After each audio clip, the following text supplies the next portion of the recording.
Good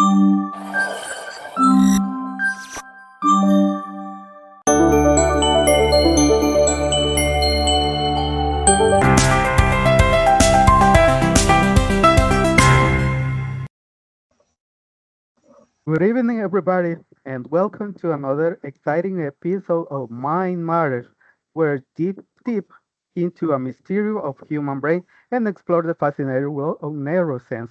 I'm your host, Rafael, and tonight we have an amazing topic that has both of scientists and the part contest debate.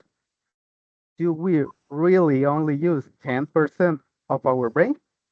To help us to reveal this mystery, we have two brilliant experts with us. Please welcome Nellis, a renewed neuroscientist with over 20 years of experience in brain research, and Wendy, a cognitive psychologist who has dedicated her career to understanding how our minds work. Thank you both for joining us today.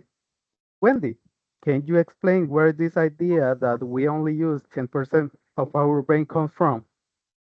Absolutely, Ravel. The 20% method has been around for over a century. A while ago, people thought that humans only use the 10% of the brain, but I guess that something that has been relied on. It is because this information has been was originated from the work from the psychologist William James and also Albert Einstein. But because there was no concrete evidence to prove or to support those claims, people had been having this method as a correct or as accurate. But because of the modern neuroscience, everything has been changed and it has been showed that this was not correct, that this was a lie, because humans use the 100%. It means that our brain is all the time active, even though when we are sleeping. It has been scientific proof with MRIs, with a PET scans, that our brain is in constantly change and that is always active. Thank you so much. So, as we talk, as we listen, basically it's a myth. Maybe it's because of lack of information. Remember that were other time. So now we have a lot of technology. I guess that is the main reason. So Nellis, what do you think? Make this myth so persistent in our culture? Of course, many people still believe that this myth is true because I have known many people that I spoke to them before. When we ask this question, they always said, yes, we use the 10% of our brain. But however, I was wrong too because I believed in that.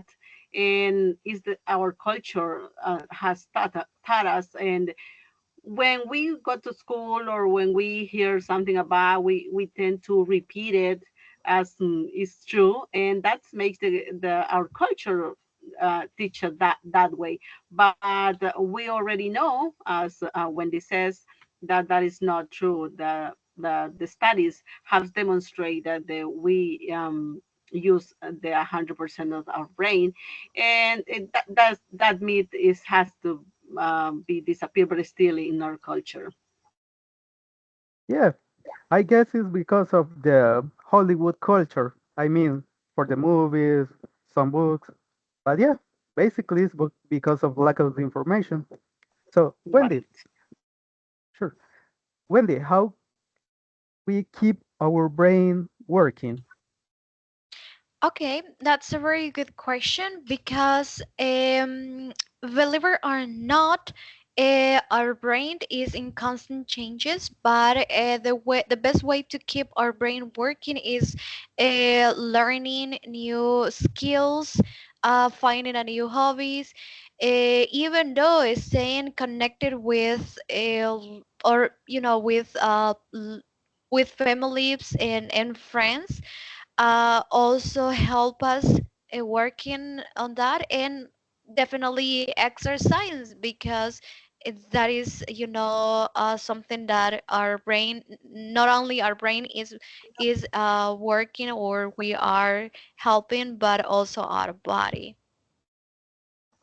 Yeah, that's right. At the end, remember that the brain is a muscle. So we need to keep learning. We need to keep practicing everything in order to keep your brain working. So yeah, it's a good idea to read books, learning. I mean, new vocabulary if you are learning another language. Also, you can practice or play the guitar. I mean, any instrument in order to have your brain working. So, next, how does the brain activity impact our approach to learning and personal development? Sure. There are many activities that can help our brain to get development well, but there are some activities that can affect the brain in a bad way. So, like watching too much television can affect the brain development, or play too much video games, or sleep deprivation. There are many people that don't sleep well doing these kind of activities. I know many friends that they said they stayed up at night at 1 a.m., 3 p.m., just playing video games. And this affects the brain development because you're not doing anything healthy. And we must exercise. And when you don't exercise, or when you don't sleep enough hours, depends of the you age, you have certain hours to sleep. When you don't get all these things, you might get your brain injured about the all bad habits that we have. So there are many things that affects that.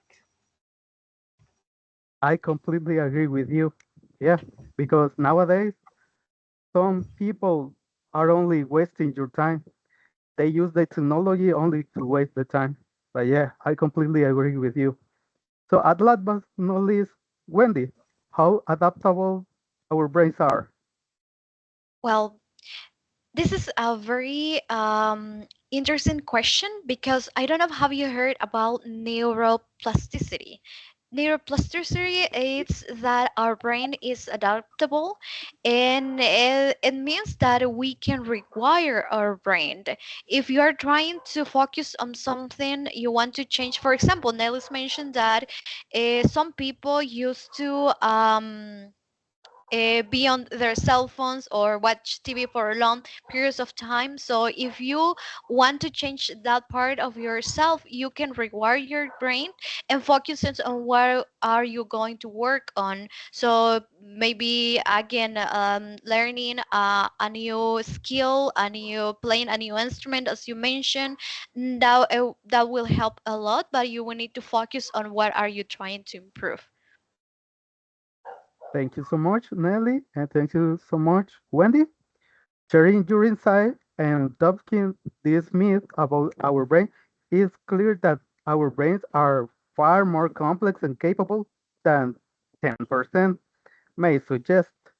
To our audience, thank you for joining us this enlightening journey. Remember, your brain is incredible organ, and taking care of you through healthy habits, continuous learning can unlock amazing potential.